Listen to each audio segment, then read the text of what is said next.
उस सरजमी के ऊपर हमें सजदा करने की तौफीक अता फरमाए। या इलाहुल आलमीन हमें सब तमाम हिंदू मुसलमान भाइयों को एक साथ भाईचारे में रहने की तौफीक अता फरमाए। नमस्कार, आदाब, बहुत बहुत स्वागत है आप सभी का। आप देख रहे हैं मेरा यूट्यूब चैनल। मैं हूं आपके साथ बुशरा खानम फहद। अगर अभी तक भी आपने चैनल को सब्सक्राइब नहीं किया है तो सब्सक्राइब कर लें, ज़्यादा से ज़्यादा लोगों तक शेयर करें, बेल आइकन पर हिट करें ताकि नया वीडियो आते ही आप तक नोटिफिकेशन पहुंच जाए। दो वीडियो मैं आपको दिखाने जा रही हूं। पहले ये वीडियो देखिए। इस वीडियो में देखिए कि आप किस तरह से गुरुग्राम में हर जुमे को जो होता है वहां पर कि जहां भी नमाज अदा करते हैं नमाजी जुमे को, वहां किस तरह से शोर शराबा किया जाता है, नफरत भरी नारेबाजियां की जाती हैं, जय श्री राम के नारे लगाए जाते हैं, नमाज को बाधित किया जाता है और हर जगह पर एक एक करके इसी तरह से करने की कोशिश की जा रही है। और पीसफुल तरीके से जो नमाज अदा की जाती है उसमें किस तरह से हर रोज हर जुमे को जो है खलल डाली जाती है, उसकी आप ये वीडियो देखिए।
तो आपने ये वीडियो देखी। अब मैं आपको दूसरी वीडियो दिखाने जा रही हूं। ये वीडियो भी उसी जगह की है जहां ये नारेबाजी हो रही थी, गुड़गांव के सेक्टर 37 में।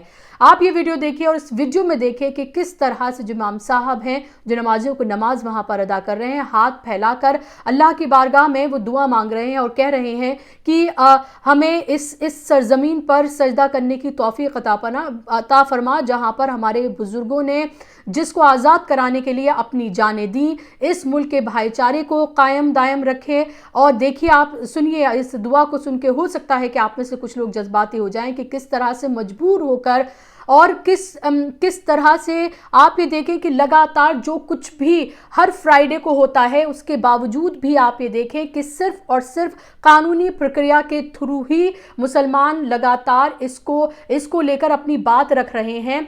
कितने शांतिपूर्ण तरीके से अपनी बात को रख रहे हैं और किस सब्र का मुजाहिरा कर रहे हैं वो, ये आप ये देखिए और इस दुआ को आप सुनिए।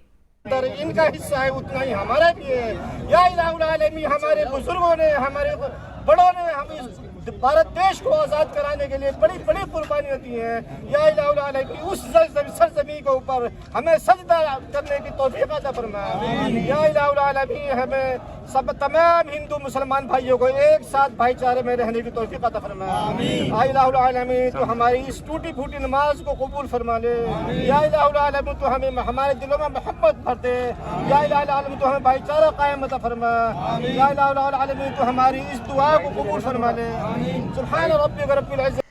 तो आपने ये दुआ भी सुनी और वो तस्वीर भी आपने देखी और इस सब के बीच फिर प्रशासन ने एक्शन लेते हुए कुछ लोगों को हिरासत में भी लिया है। उसका वीडियो भी आप देख सकते हैं कैसे बसों में उन लोगों को ले जाया जा रहा है। लेकिन आप ये देखें कि अगर प्रशासन सख्ती दिखाता तो शायद इन लोगों की हिम्मत नहीं हो पाती कि इस तरह से यहाँ पर एकत्रित होते।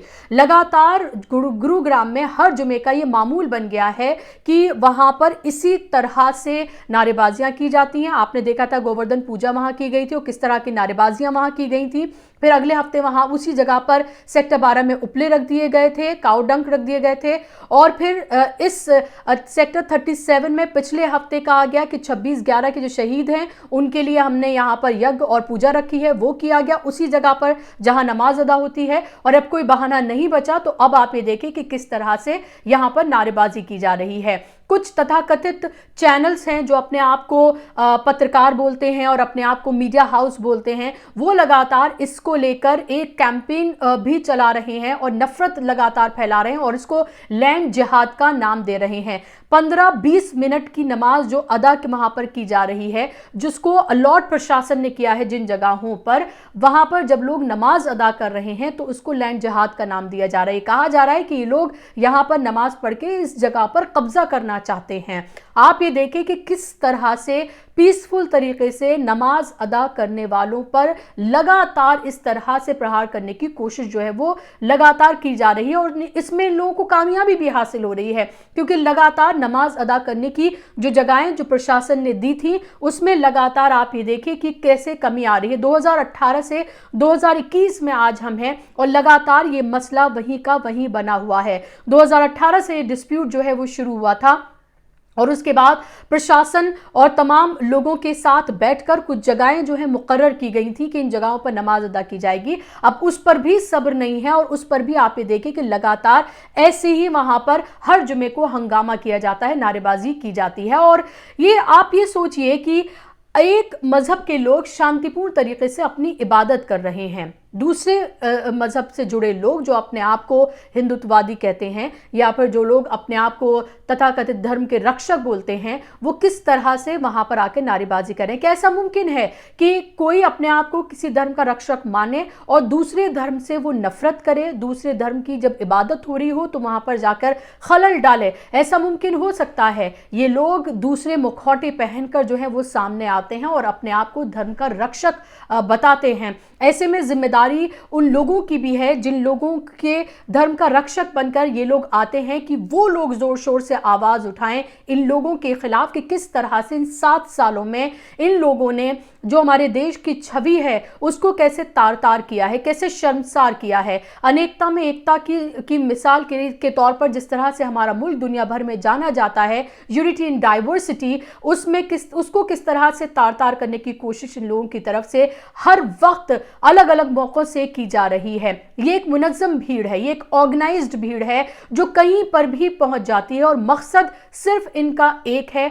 और वो है मुसलमानों को टारगेट करना, चाहे नमाज के नाम पर सही, चाहे गाय के नाम पर सही या फिर किसी और वजह से सही। एक मजहब के खिलाफ लोगों के दिलों में नफरत फैलाना और ये बताना और उन तमाम चीज़ों को अलग अलग तरीके के जिहाद का नाम देना, मतलब हर रोज़ और नीचे स्तर पर ये लोग आते जा रहे हैं। लैंड जिहाद, थूक जिहाद, यूपीएससी जिहाद और ना जाने कौन कौन से जिहाद इन्होंने इजाद कर लिए हैं, रेहड़ी जिहाद, और उसको लेकर ये लोग लगातार इसी तरह से एक मज़हब के खिलाफ नफरत फैला रहे हैं।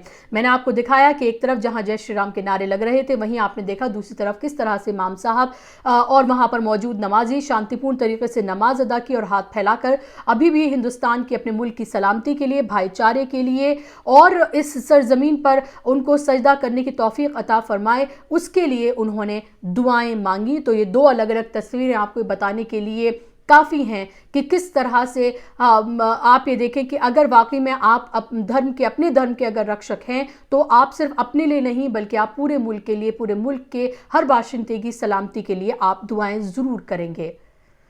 आपको कार्यक्रम कैसा लगा मुझे ज़रूर बताइएगा। आज के कार्यक्रम में बस इतना ही, मुझे दीजिए इजाज़त। आप मुझे ट्विटर, इंस्टाग्राम और फेसबुक पर भी फॉलो कर सकते हैं। आप मेरे पेज को और मेरे चैनल को ज़रूर सब्सक्राइब करें। नमस्कार, आदाब।